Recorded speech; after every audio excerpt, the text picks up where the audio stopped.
So I have subtitles on here. They are a part of PowerPoint, so they are sometimes accurate and sometimes not, but we'll go from here. And please let me know if you have any questions. It's about, I'm 15, 20 minutes long of a presentation, so please feel free to ask me anything throughout. So Bashar was going to have a short video about York that would give you a bit more explanation of the university, but you're attending the session, so I assume that you might be a little bit familiar, but we are a university in Toronto, Ontario, Canada, one of the biggest cities in Canada. We are the third largest university in Canada, and we're about 55,000 students located in North Toronto, and we have, I would say, about 50,000 undergraduate students and then 5,000 graduate students. So my understanding is that everyone here is an undergraduate student and looking to potentially pursue postgraduate study. So I'm going to go into a little bit about eligibility for our graduate programs, what programs we offer, and then funding and scholarship opportunities. So, okay, again, I'm on camera, so this is me. My name's Eileen, and my role at York is to help prospective graduate students who are interested in applying to a master's or a PhD. If I can't help you, I will find someone at York who can. We have a whole team of dedicated staff and faculty whose job it is to help prospective international students who are interested in graduate programs at York. For a slight update on COVID-19, I'm not sure how your institution is proceeding this semester with the pandemic. For York, right now we are trying to be business as usual, where we're trying to keep all our programs and services being offered, but they are being offered remotely. So most students are learning from home right now, and most faculty and staff are working from home. So all classes have been moved online from now until April 2021. We don't know if that will proceed past April 2021 because it really depends on how COVID-19 is going. I'm getting a lot of questions from prospective graduate students about what fall 2021 will look like. It's just too soon to tell. Ideally, we would be moving back to an in-person format where we're able to offer services on campus, have all students in Toronto attending their classes as normal, but it really depends on how things are going with COVID-19. We have to abide by the guidelines for the City of Toronto, the Province of Ontario, and the federal Canadian government. We have been designated a designated learning institution by the government, so our pandemic plan has been approved. And as of winter 2021, we are allowed to welcome international students as long as their paperwork is all sorted out. So the international students could still come study in Canada. It all depends on, of course, your home country and how the border situation is working there. So we'll talk about eligibility for our graduate programs. So for the master's degree, any master's degree at York, we've got a blanket basic eligibility. So in order to qualify for a master's at York, you would need to have your 4-year honors bachelor's degree. And within that degree, we need a GPA, so a grade point average of a B+ or above. Now, I'm not sure what grade point average your school uses, but we'll go on in just a couple slides about what a B+ is on different grading scales. So in order to in order to calculate your admissions GPA, we look at the last 2 years of undergraduate grades available on your transcript at the time that you apply. So we're not looking at your 3rd and 4th year grades. We're not looking at, just courses available in the degree or in the major that you are pursuing. We're looking at all courses. We start at the bottom of your transcript and count up the equivalent of 2 years of full-time study. And that is how we calculate your admissions GPA. So all that to say, your first year grades almost never count towards graduate admission at York. Your second year grades sometimes do. Your third year grades always do, and your fourth year grades do if they are available at the time that you apply. Now, eligibility for a PhD, you would need a master's degree. Length doesn't matter. And most programs will accept a GPA of a B+, but some are looking for a little bit higher of a grade for the doctoral level. You would need an A- or above. And if you're currently in a master's looking to pursue a PhD, your grade point average for PhD admission, we just look at all master's grades that are available to us. So if I'm not sure if you use B+ as a measurement, grading measurement, but this is what B+ means to us. We're looking for 77% out of 100, 7 on a 9.0 scale, which is a very unique scale that York uses, but I'm not sure of anywhere else in the world that does. A 3.3 on a 4.0 scale, and then a 3.33 on the 4.3 scale. So those are all equivalent to a B+. However, graduate admission at York is really, really competitive. So even meeting the minimum of having your 4-year degree with a minimum of a B+, it doesn't guarantee admission. So programs by faculty, I'm going to go by faculty. I've listed all the programs available and the program levels as well, because some programs we offer multiple masters in addition to a PhD. Others we offer one master's program and no PhD. So I'll go by faculty. Just I should mention as well that you don't necessarily have to do a master's in the exact same discipline as you did your undergraduate in. Sometimes people pivot and they'll do, let's say, sociology to political science, environmental studies to geography. So that's very possible. What else do you take into account rather than the GPA? So the GPA is the single most important part. You would need to have that in order to really to be accepted. Other than that, we also look at your, oh, whoops.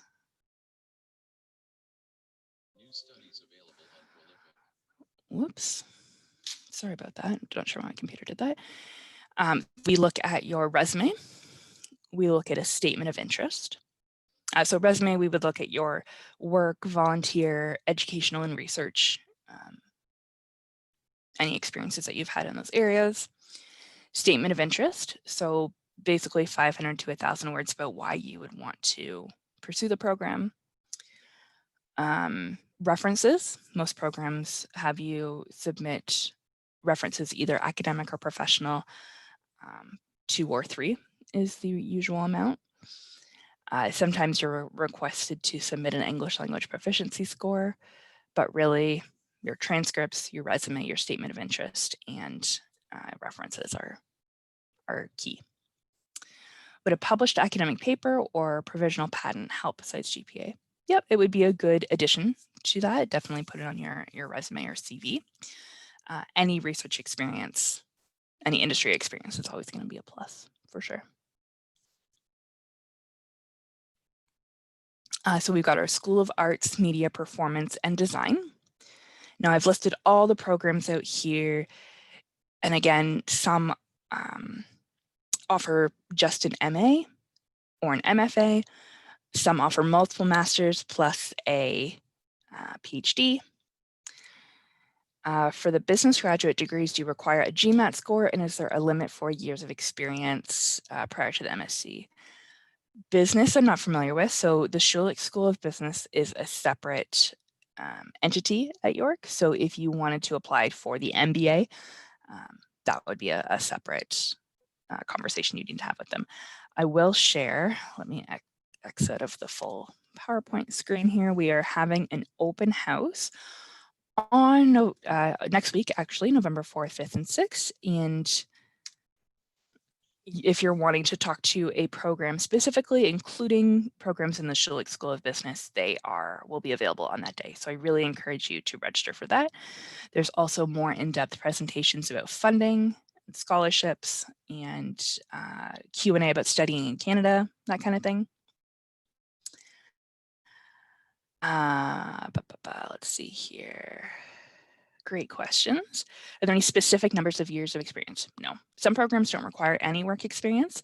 Others, like say human resources management, usually accept people who have at least 10 years. Do I have to contact professors before I apply? It depends on the program. For a lot of master's programs, no. Although if you are looking at science or engineering, yes, usually you do. For those of us with a more than a 4-year program, are all those subsequent years treated as 4th-year credits for the purpose of calculating a GPA? So we would just start at the bottom of your transcript, your most recent semester, and count up. So yes, essentially, as long as they are undergraduate 4-credit courses, they count. Do you offer a master's degree in animation? No. So we would have digital media, or but that's much more.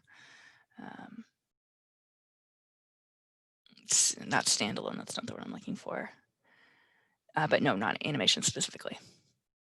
How can I register for the specific program sessions? So this is the link where you can register. The fair, so the program fair, which is November 5th from 2 to 5:30 Eastern Standard Time.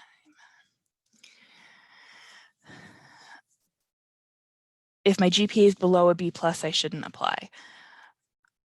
If your GPA is below the minimum, your chances of getting admission are much lower. Yes.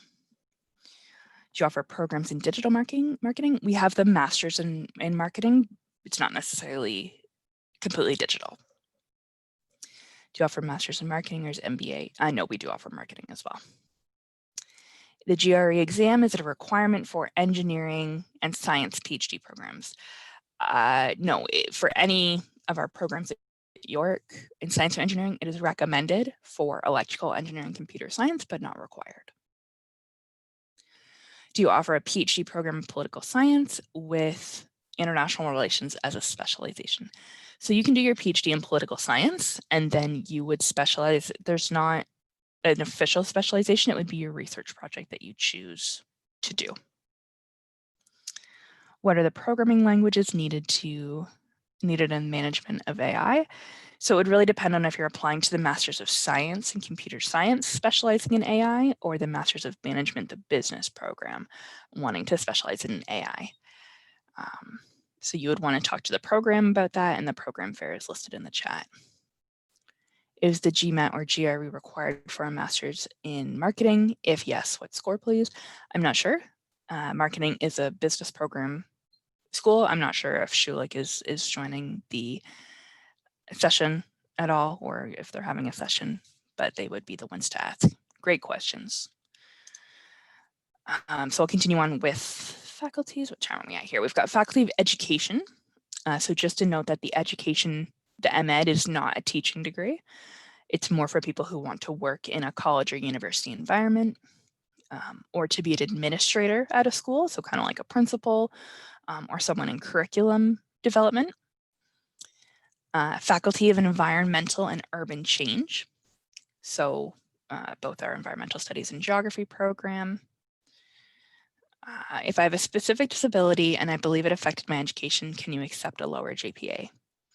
So you can include that information in your statement of interest, and it may potentially affect your admissions outcome. It depends, and it depends how much lower it is than the usual, which program specifically you're applying to. I would definitely say come to the program fair and talk to the program about it specifically, and they would be able to tell you what accommodations or any measures that they take to include that. Because at York, all graduate admissions are made by the individual programs. So if you're applying to, say, geography, it is a committee of professors in geography who are making the admissions decision. Here we have Glendon. So all of these programs at Glendon, York actually has a separate campus, and it's in Midtown Toronto. And all of these require some kind of special language proficiency. For example, conference interpreting, you would need English as a primary language, but then another a secondary language. It might be your first language actually, but another language that you would interpret. So it could be wide ranging, could be Spanish, could be Farsi, could be French, but you would need to provide your fluency in both. Public and international affairs is taught in English and French. So you would need fluency in both of those languages in order to be considered for the program. Regarding the PhD in education, do I need to contact professors before applying? You can certainly reach out and say, you know, I'm interested in pursuing this kind of research. Are you taking on students for next year? You don't have to have that specific agreement from that individual. But having that conversation would be productive before you apply, yes. There's also a session at the open house that we're having. It's not on the 5th necessarily. Can't remember what day it's on, but it is from our associate dean, and it is how to secure a research supervisor, how to write a statement of interest, and how to ask someone to be your reference, an academic reference. If English is the primary instructive language in my university, do I still need to submit IELTS or TOEFL? We can go over that at the end, where I'll look up and see if you do. Is there an application fee? Yes, it is $130 Canadian. Is that the only PhD offered in the Faculty of Education? Yes, so PhDs are a broad, like it says PhD in education. Since PhDs have so little coursework and so much research, the programs are always very broad. So education covers a ton of different specialty areas. You could focus in Indigenous education, elementary education for students with disabilities, English as a second language education. There's lots of ability to specialize within the PhD in education. It's just got a really broad name because it does cover so many categories of students. We've got Faculty of Health here with all of our programs listed out. You can see both kinesiology and nursing offer multiple master's programs. Can I apply for more than one program at the same time? You can, yes. It is just a fee of $130 Canadian per program. So you would need to fill out the application form once per application. We've got our School of Engineering with our 4 programs here. And I can certainly share this presentation with your institution, and that you can have the full PowerPoint if you'd like to look it over on your own. That's no problem at all. I can forward it to Caroline if you wish. What would be the major difference between the MEd and the PhD? So the Master's of Education is a 1-year full-time program where you would have potentially an introduction to research, do a smaller research project, learn at the master's level. The expectations for a master's student are different from a PhD. So the MEd would be 1 year, a PhD would be 4 to 5 years full-time, and would be much more, your research would be much more in depth. You take a lot less courses in a PhD than you do in a master's level. Yeah, so some schools do offer direct entry PhDs. It's very common in the US to do that. York, we require students to do a master's before they do their PhD. But again, it is 1 year full-time, and that would be September to August, and that's it. You're done, and you can go into the PhD afterwards. So liberal arts and professional studies is the largest faculty at York by number of programs. So we've got the slides here. We do have a couple business programs that are not in the Schulich School of Business, and they're all in this faculty. We've got economics, financial accountability, human resources management, and management practice. Management practice is brand new for fall 2021. Do you provide part-time PhD programs? Some of these programs can be done part-time, but for international students, there is conditions that you would have to meet in order to get a study visa for Canada, and I don't think that pursuing a master's part-time qualifies you for that study permit, if I'm thinking. Yeah. And then lastly, we have Faculty of Science here. So we do have faculties in business and law, but they have separate admission requirements from these. There's separate application, separate fee, separate tuition, scholarship opportunities. Yep, I've just got a couple slides coming right up next about funding and tuition. Okay, so tuition, we'll go over what it costs to study at York, and then we will go over what funding opportunities we have. 11:31, I got about 5 more minutes here. So here's international tuition for full-time programs, and tuition is by semester, by term. The terms are used interchangeably, semester and term. There are 3 a year. Will the health department be present at the fair of the 4th to the 6th? Yep, the fair on November 5th, health will have a booth, yes. So these are all tuition and fees included together. So if your program is not listed, the program you're interested in isn't listed, it falls at the bottom. You can see in bold print here, all other master's programs. The tuition per term is $6,548.96. 3 terms per year. So per year for most master's and PhD students, for international students, it's about 20,000 Canadian a year.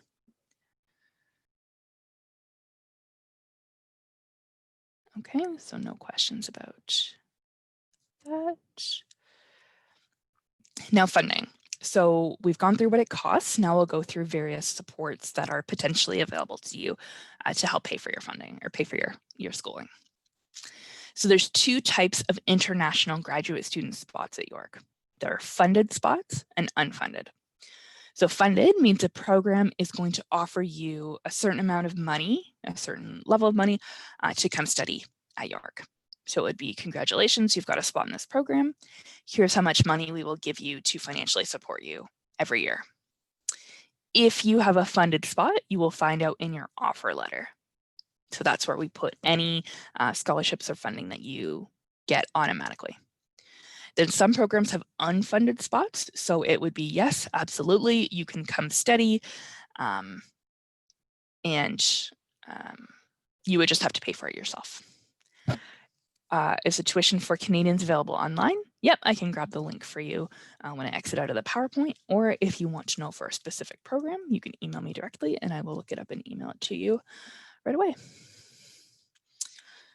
So, 2 kinds of funding, money that you are automatically considered for. You don't need to do anything extra to be considered for this.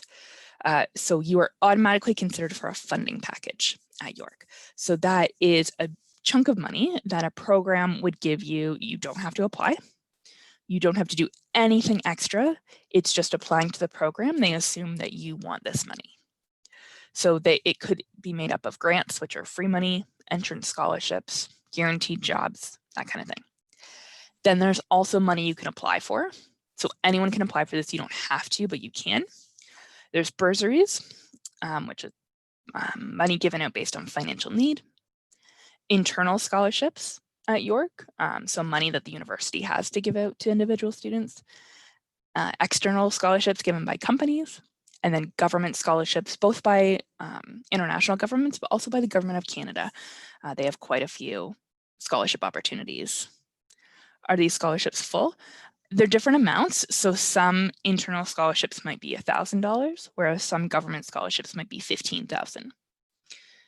So most of them aren't large enough to cover, tuition and living expenses, but some of them are quite large. So for funding packages, if your program offers a funding package, you are automatically considered for it. Is there a link to learn more about the money we can apply for? I will forward on this presentation, which includes all of the links, and then you can have all the information that we're looking at right now, for sure. If you're awarded a funding package, so automatic money, it's given, the information is given in your offer letter. You can always apply for more money than you're given. So you can be like, yes, I would like to be considered for that funding package. and also apply for scholarships on top of that. I have studied a 2-year diploma in refugee studies. Can I apply for an MA at York? So no, you would need your 4-year degree before you are eligible to apply for a master's. So these programs do not offer funding packages to anyone, whether you are domestic, international, full-time, part-time, they don't offer any funding. So if you're interested in one of the programs listed, you would need to pay your own tuition and living expenses. Okay, so the standard funding package for an international master's student is usually around $21,000. So you don't have to apply for this. It's not based on financial need or grades. You don't have to pay it back. It's basically split into 3 parts. Funding is given out each semester. It covers your tuition. So you would have each semester, we give you a payment, covers your tuition. It would also cover your health insurance. So living expenses, room, board, that kind of thing would be your responsibility. Then the standard funding for a PhD student is about, for an international PhD student, is about $36,000 a year. So PhD packages are made up of 2 sources: funding, which is free grants, grants which are free money, and then a teaching assistant salary. So you would have to work 10 hours a week between September and April as a teaching assistant. But yes, so let's say 36,000 minus your tuition of 20,000, you have about 16,000 a year to live off of, essentially. Some master's programs have funded spots, some don't. Most PhD spots are funded. So you would be looking at this. If it's not based on grades or need, what is funding based on? So most of the time, if a program has a spot, let's say they've got 10 PhD spots, all of them will be funded. So that's why it's like, oh, this student has a higher grade point average than another student. That doesn't matter. Both of them will get funding. Oops. So a teaching assistant, I'm not sure if you're familiar with the job, but it's basically you support undergraduate professors. You would run seminars for undergraduate students, mark assignments, run exams, that kind of thing. So it's a job of 10 hours a week between September and April. And that falls within the guidelines that you would be able to work under a study permit or a visa to Canada. Lots of programs offer above and beyond the minimum. So if you are emailing with them, they could say, oh yes, the minimum package is 35,000 for PhDs, but this year we're offering 45,000 a year. So here are awards specifically for international students that you can apply for. Some are quite big, like Trudeau scholarships are, I want to say 50,000 a year. It's quite large. Is there a deadline to applying for PhD grants? It's different for every grant. Every one of these awards will have a different deadline. I'm doing my MA in public policy. I already studied 5 courses. Can I continue?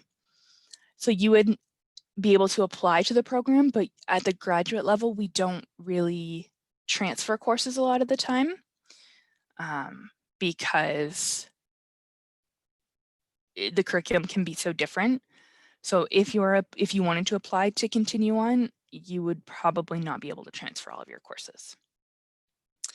Can you tell us about the important due dates? It's different for every single one of these. So I haven't memorized them, but you're welcome to look at the presentation when I send it on later.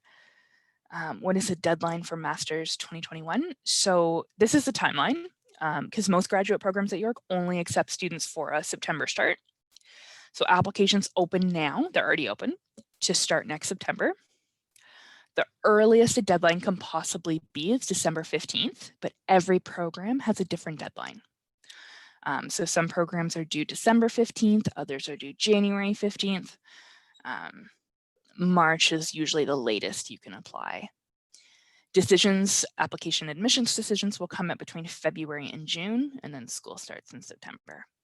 But yes, the earliest a deadline is, and let's say psychology, that's a program that's closing December 15th.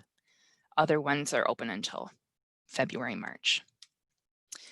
And the application is online. It's in 2 parts. You apply first, where you just fill out the form. You don't submit documents. And then part 2 is document submission. Deadlines begin December 15th. So only a couple programs have such an early deadline. So yeah, that's the full presentation that I had for today. But for the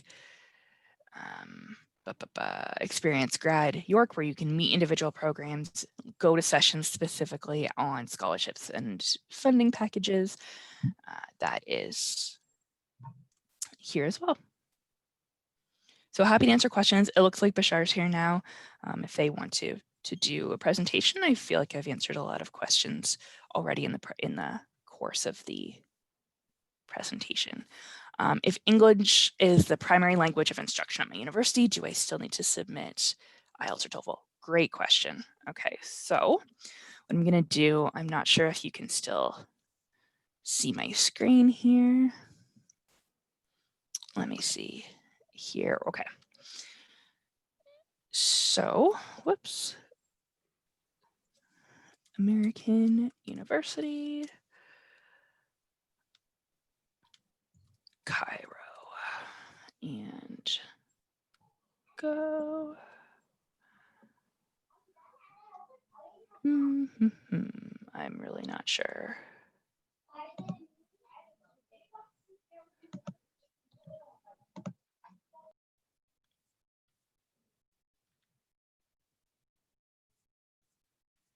Okay. Anyway, I'm not sure why it isn't letting me find that one, but what you need to do is go to whed.net, search the name of the institution, and the language of that institution needs to be English only. If I have an MA in political science and an MA in teaching from 2 different institutions, but I'm interested in the PhD in education, which degree would you consider for my admission decision? We would count both, but we would use the grades from your most recent educational experience. Can students also interested in postgraduate diplomas also attend in person, or is it offered online? I'll let Bashar answer that because that's his area of specialty. Sure, absolutely. Thank you, guys. I was having some technical difficulties logging in, hence the delay in terms of joining you guys. So the January intake is going to be online even for certificate programs. However, we are amongst one of the institutions approved by IRCC in terms of accepting students that wish to study on campus. So in other words, if the student has a valid study permit, they are allowed to enter Canada, but you'll still be doing your semester online if it's January that you're targeting to start. Hope that answers your question.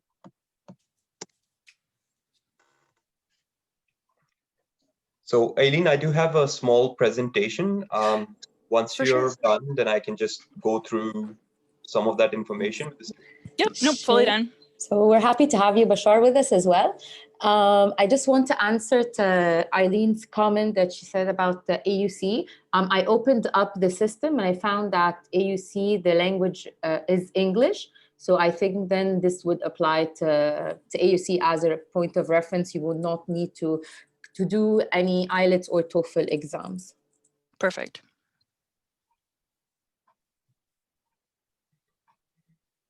Okay, thank you very much. So I'm going to start sharing my screen. My presentation is going to be brief. I'm going to talk to you a little bit about the certificate programs that we offer here at the York University School of Continuing Studies.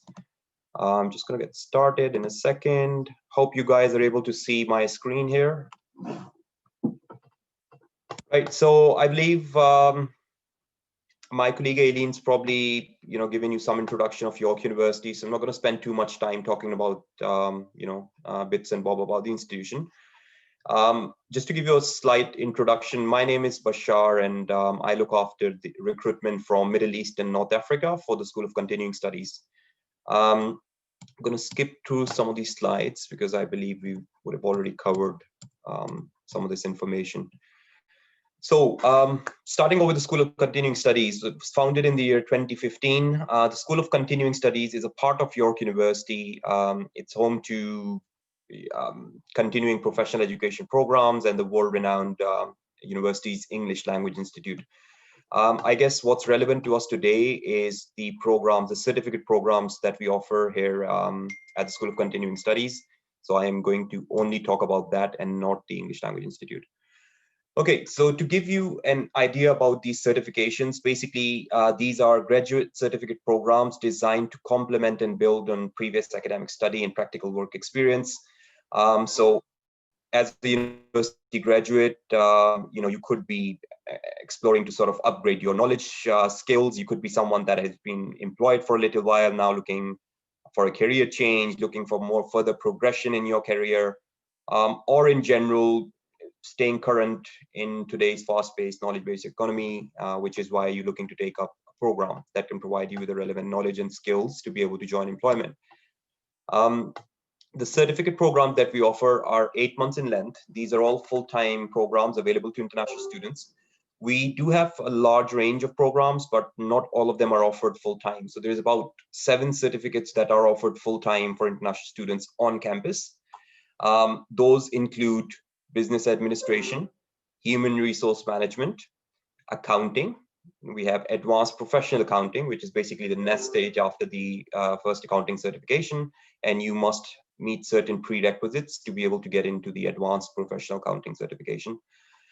We also have content and digital marketing. We have public relations, and we have the newest of our full-time programs, which is the blockend development program for students that might have an IT background or a software or technology background. So in terms of the key highlights, these programs are quite short in duration, so 8 months, and they're designed to be that way because the aim is, of course, to get the students in and get them out in the market job ready as quickly as possible.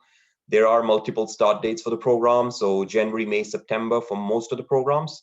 Meaning there's quite a bit of flexibility, especially in the current environment where with COVID, there's challenges with securing study permits and stuff. You could look at the most relevant option if you're looking to do not do online studies and start off while being here on campus. The tuition fees for this program is really competitive as compared to other institutions, or you look at competition here in the GTA area. And all of these programs, when students complete postgraduate certificate with us, they're eligible to apply for a postgraduate work permit, which is another one of the attractions in terms of students coming here to either looking at options to stay back in Canada or to get work experience before they leave to go back to their own countries. Right, so briefly touching upon the entry requirements for some of these programs, we usually require a 60% aggregate in the student's undergraduate degree for students to be able to apply for any of these programs. Certain programs have additional admission requirements. For example, if you're applying for the digital and content marketing certification, you'll be required to provide us with a video statement of interest, basically a statement saying why you think you're the ideal candidate for this program, and how does our program fit in with your career goals. In terms of the English proficiency required, so I know this question just came up about exempting students coming from AUC or from a university where they've studied in English before. So we do consider students for, in other words, students can meet English proficiency if they've studied for a certain number of years at an institution where they studied in English overall.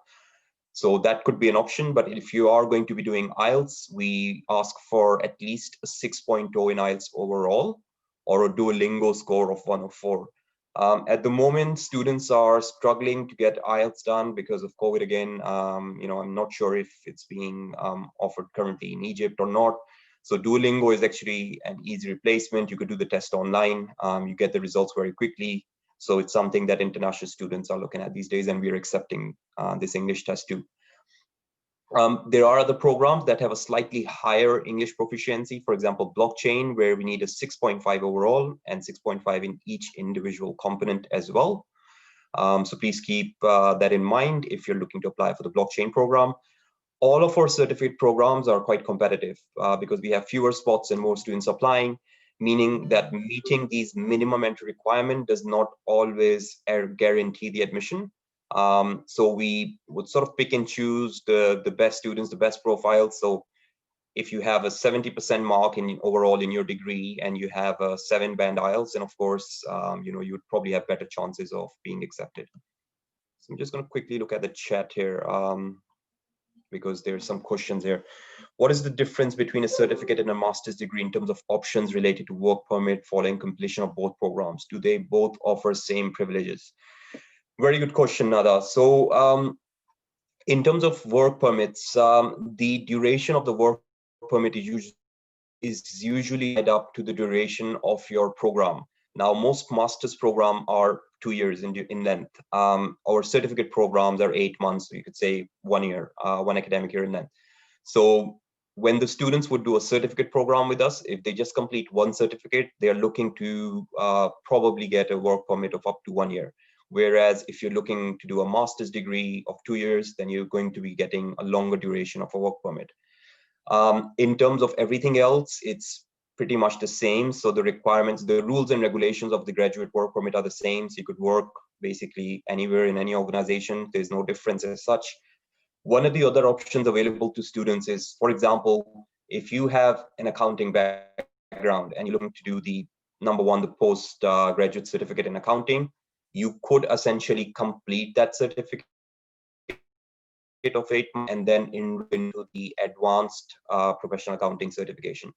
Now, when you do that, your course duration would automatically increase from 8 months to 16 months, which means that you would be able to apply for a postgraduate work permit based on the total program duration of 2 programs, which is 16 months, which means that eventually you'll be able to apply for a postgraduate work permit of 2 to 3 years.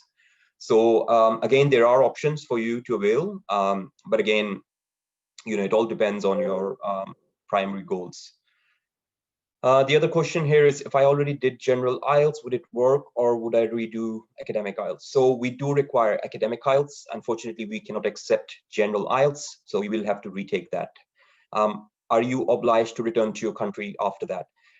So if you come here as a student in Canada, one of the biggest charms, you may say, or attractions for international students is the fact that you are eligible for postgraduate work permit upon completion, upon meeting the requirements.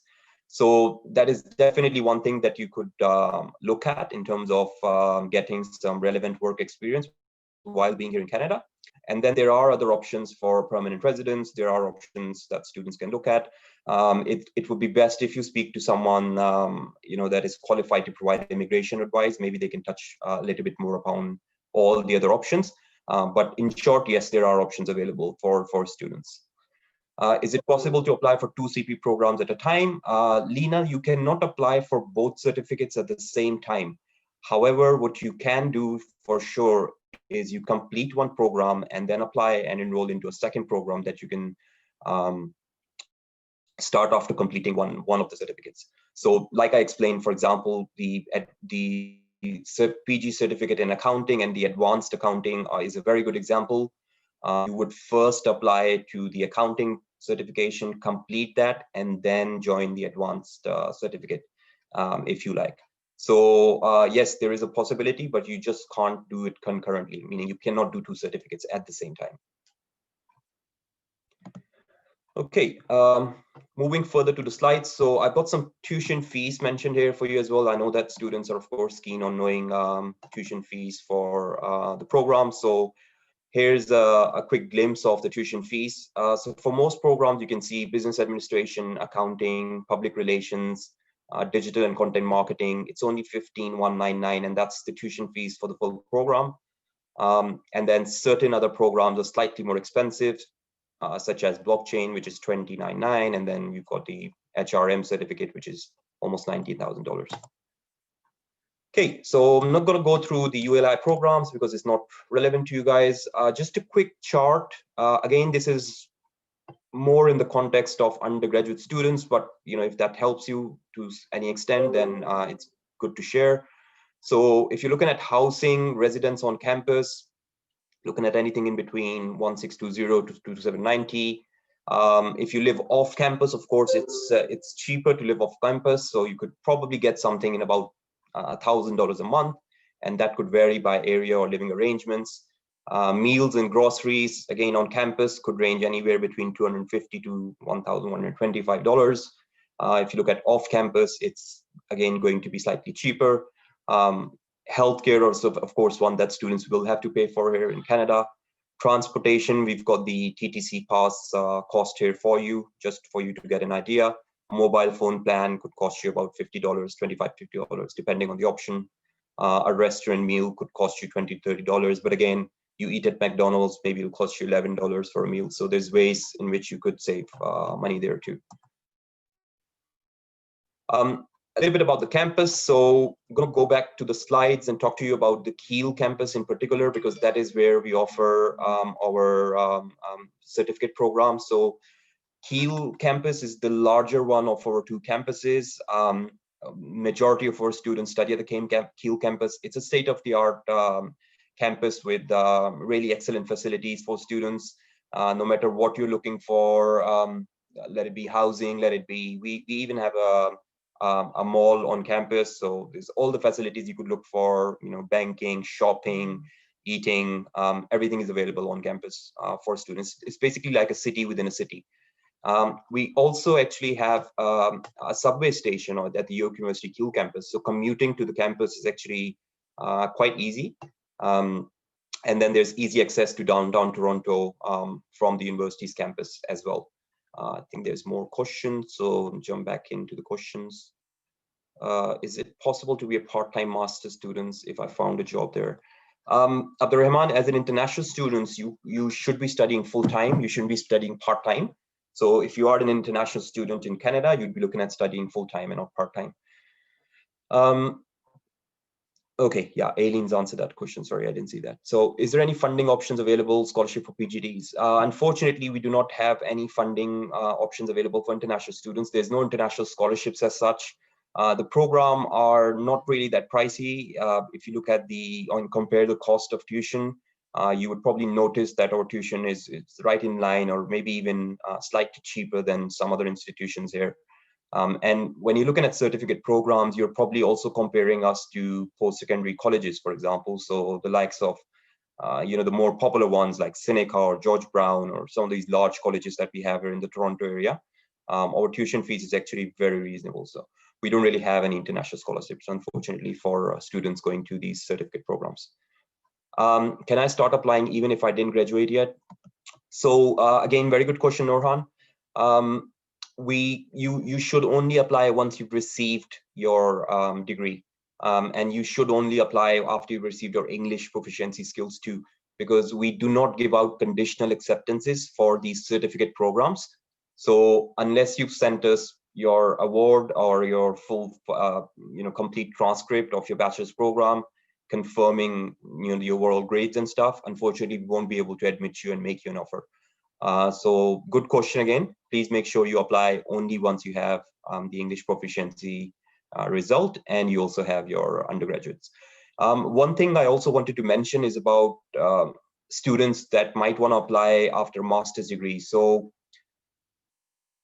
it's basically the way the program officers look at the applications. If you have a master's and you're now applying for postgraduate certificate, that's absolutely fine. In fact, in terms of your application, you'd probably be getting a slight preference because you are a student that has acquired previous, you've done a previous qualification at the graduate level. So it's definitely something that counts in your favor. So for the certificate programs, you're welcome to apply if you've completed your undergraduate, or even if you've completed your undergraduate and postgraduate degree. That's pretty much what I had for the certificate programs. One other thing I would like to mention is about the details of the program and the content. So if you please visit our website, this is the website, I put it in the chat box. You'll be able to see the program pages for each individual certificate that we offer full-time here at York University. And you'll be able to see the program content, the policies, everything else on the program pages on the website. The program page also tells you under the enroll section, it tells you about which intakes each program is being offered at. So again, that's also something that you could look at. I'm just going to share a program page on the website for you to quickly have a look here too. And while I go through some of these questions also, Just bear with me, I'm going to read these. What is the application deadline? What if the application deadline is in December? I still don't have my degree by then. It is currently my last semester. So Nada, basically the best thing for you to do will be to maybe check the next possible intake. For example, you'll see that we have 3 intakes for quite a few of these certificate programs. So for example, if you're going for business admin or accounting, if you don't have it to apply in time for January, you could always apply for the May intake. So please keep that in mind when applying. If you check out this program page, for example, so let's take one certificate as an example, and I'll show you where to find all this stuff. So let's say we're looking at the digital and content marketing certificate. You go to the program page and you go to enroll. That is where you're able to see which intakes are currently open for you to apply. So for example, you'll see here winter and summer. By the way, there is an application fees. It's $79 for you to be able to apply for the certificate program. The application is quite easy. You'll be able to apply through the website. So basically, you land on this enroll page and you press the button apply. It will open up an online application. You just need to follow the steps, upload your documents, and that's how you're going to apply for the programs.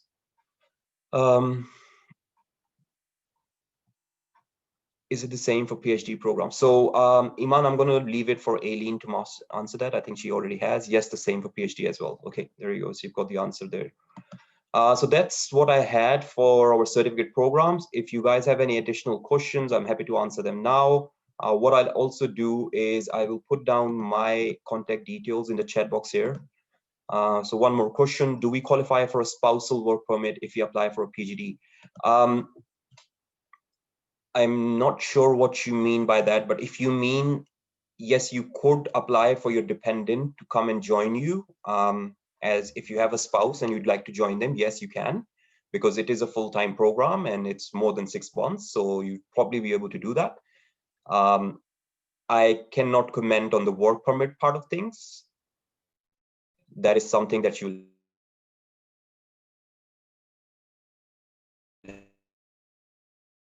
have to check with someone to put a husband and I get a work permit. Yeah, again, so from my knowledge, I know that if you are a dependent of an international student, the permit that you receive to reside in Canada as the spouse, as that does allow you to work, I believe. But again, it's better to just with someone who can advise on immigration stuff. So if I'm an AEC graduate, I still need to retake the IELTS exam to apply for the master's program. I'll let Aileen touch upon the answer for this, please.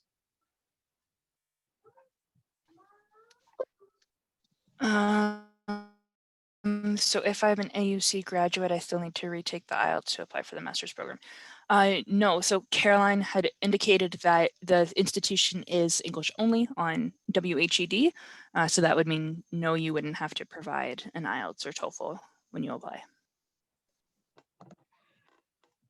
Thank you so much, Eileen, for that. So I'm going to put down my email address here as well for all of you guys to make a note. And if you have any particular question about the certificate programs, please feel to reach out to myself. And for graduate programs, of course, I'm sure Eileen's already shared the information with you. So that's my email address. And yes, basically just, does anyone have any other questions? Is this in all Canadian universities, or this is an exception in York University's case? So if we're talking about the language exemption, every Canadian university would do it differently. This is the database that York uses and the system that we use, but you would have to check with each individual institution. Yeah, absolutely. That's right. So every unique university has their own requirements. So it's always best to check with an institution to see what their requirements are. We cannot really generalize the information. Some other things about the certificate programs. So for example, if you're looking at certain professions, there might be more demand than others in terms of, employment opportunities as well. Like I can tell you, for example, blockchain is one of the programs where basically there's a high demand for blockchain developers in the GTA area. You can look at HRM as another one where there are opportunities, of course. And the great thing is it's great for students that are looking to get employment. You might not need a master's or a PhD to be able to get into certain professions here in Canada. You don't always need to have, that particular qualification. So sometimes, you could possibly just do a certificate program and you basically get enough knowledge and exposure, because these programs are designed in close consultation with industry professionals and peers. So the curriculum that is taught to you, it's the way it's designed. We make sure that graduates that come out of the program have the required knowledge and skills being used in their particular industry or in that job role. So they're really good programs for people to explore, exploring future careers, for example.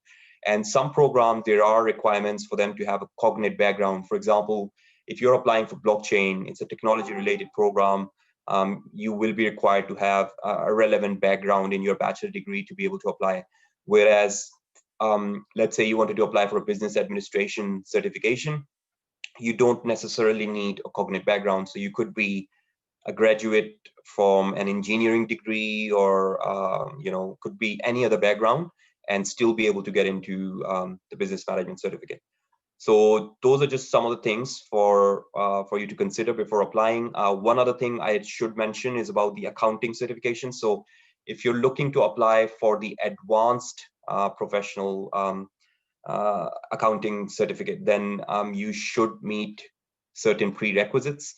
The prerequisites are mentioned on the website under the program policies in the admission requirements. So please make sure to check that before you look to apply for the advanced certificate. Usually students would apply for the postgraduate certificate in accounting, and they are taught those subjects in that particular certification. And by doing that, you actually meet the prerequisite requirements of the advanced diploma. But let's say you might have done an undergraduate degree in finance or accounting from AUC, in which case you might have already met those prerequisite requirements, meaning you could go directly into the advanced accounting diploma. So those are just some of the things for you to look at. If you have any additional questions, feel free to reach out to us, and we'll be more than happy to assist you with your questions.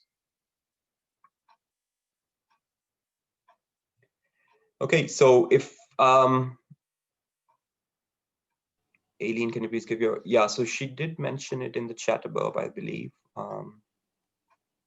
Yeah, I think we just called it.